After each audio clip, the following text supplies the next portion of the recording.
forgot to film an ending for yesterday's video, so I'm gonna film it now. The GoPro Mount, thumbs up. It worked out real well. Invisalign drove me crazy yesterday, more so than it has in weeks. I think it was because I was really hungry on the bike and I wanted real food and not like liquid food. And I don't usually get that way, but for some reason yesterday I was like real hungry. And I couldn't eat because of this. There's no way that I could stop and get food. We just had to tough it out and wait until we got to the halfway point. That was a real irritation yesterday. I'll put footage in now.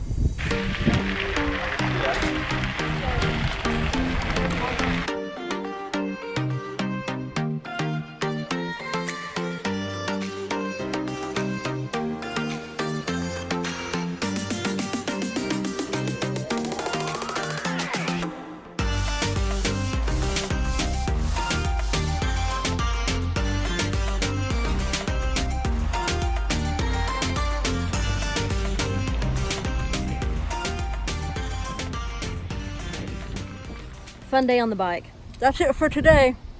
Till next time. See ya.